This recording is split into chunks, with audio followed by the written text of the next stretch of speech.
For Spideycom, it seems like an obvious question. Spider-Man is the hero alias of Peter Parker, a comic character created by Stan Lee. But when you consider all the versions of Spider-Man that now exist, it's not so simple.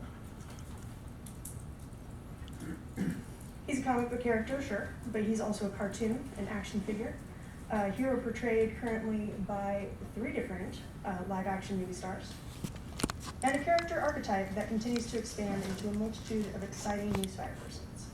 As a fan, this is great. More storylines to explore with one of the simultaneously most relatable and most impressive heroes. But as an information professional, this is complicated. When someone comes in asking for Spider-Man, they could mean any one of a huge number of books, movies, graphic novels, comics, novelizations of movies, or other media. Now, usually they'll be able to tell you a little bit more about what they want, but it can still be a challenge. You have to be able to find what they need. Library of Congress is currently not accepting my suggestion for a dedicated all-media Spider-Man section in every library, but as soon as they do, I'll let you know. Pop culture library is doing it right. And a phrase that I heard early on in my library life is that we're guides, not gatekeepers. Assisting someone in finding the exact version and medium of everyone's favorite web slinger is a privilege, but the sheer volume of related materials can make it a bit difficult at times. Being able to search library catalogs and edit bibliographic records may not be a great power per se, but it still comes with responsibility. And as a friendly neighborhood library specialist, it's one that I and my library colleagues take seriously. Sometimes finding what someone needs is simple. You just look at the title, find the location, and send them on their way. But oftentimes it's a bit more complicated. Do they want a comic book, a graphic novel, a movie, one of the animated series on DVD? Do they even mean Spider-Man specifically, or one of his alternate versions of our beloved hero? As you can see from even the fact that the Wikipedia page has a hefty disclaimer there at the very top, we need a guide for this. And my suggestion is, for a North Star to Spider Media, is 2018's Spider-Man Into the Spider-Verse. I contend that there are 3 main elements that make Into the Spider-Verse the ultimate guide for navigating Spider Media. And the first is the film's visuals, the second is the storytelling, and the final element is how masterfully it ties together both past works and provides a strong framework for future exploration.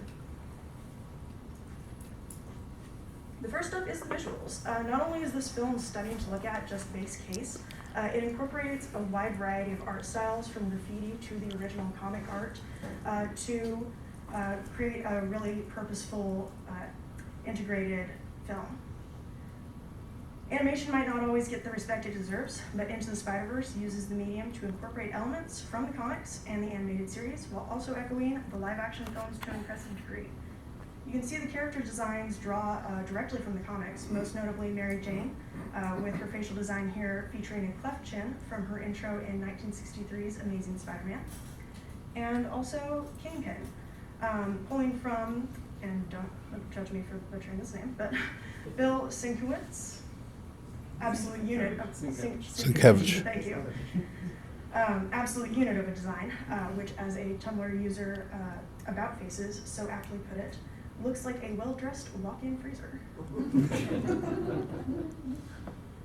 There's also tie-ins to the live-action movies, with certain scenes being almost direct recreations with the colors inverted. I could not, unfortunately, find the visual that I was looking for that, so just take my word for it. But one of my favorite visual aspects is how this film incorporated the stylized comic effects from the squinty eyes that we see here as a form of emotion when the characters are in suit, to this incredible use of a comic burst card as a background / onomatopoeia / apparently old-timey swear, to, of course, everyone's favorite, the squiggly spider sense lines around characters' heads in relevant scenes. The animated format also plays into the storytelling a bit, with Miles being animated at a slower frame rate earlier in the film to make his character appear more choppy and awkward as he's still learning the ropes of being Spider-Man. Which brings us to the next element, the storytelling. Engaging storytelling has always been an essential part of positioning Spider-Man as such a beloved hero, even in a market oversaturated with superhero stories. As an everyman hero, this character is usually written to be relatable He's experiencing many of the mundane hardships we're all too familiar with from the Parker luck that was just discussed.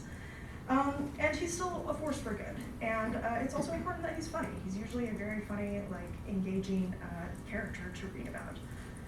Into the Spider-Verse handles these aspects, as well as the characters' relationships to tragedy, exceptionally well. The pacing is a perfect blend of frantic action and plot development, and the dialogue is funny without being too silly. But the film is, first and foremost, the origin story of Miles Morales as Spider-Man, which begs the question, why this story?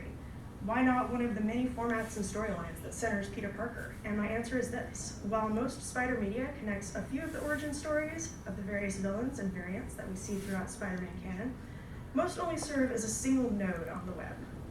Into the Spider-Verse introduces several characters and versions of Spider-Man, and quickly lends depth and connectivity to each of them, without retconning past Spider versions.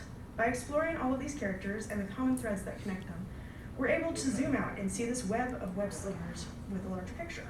The rhyming elements of tragedy, the similarities in how each character gained their powers, and the themes of justice and responsibility that guide how they operate under their hero mantle connects this movie effortlessly to past works while setting the stage for explorations of the multiverse and Spider-Verses that followed.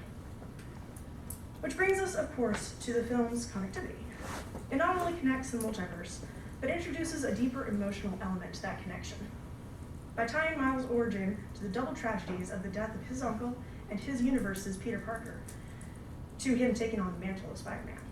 This occurs both from the mentorship of Peter B. Parker from an alternate universe, as well as Aunt May from his universe, and just a brief moment with Stan Lee, of course, where he is growing into the suit.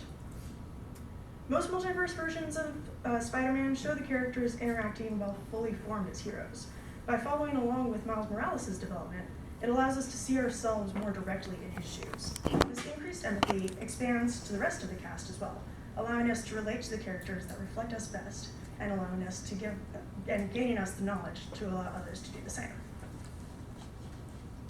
Taking a step back to see this as a whole, we can see how Into the Spider-Verse weaves together past beloved Spider-Works to an exciting future Spider-World. So I want to wrap this up by asking again, who is Spider-Man?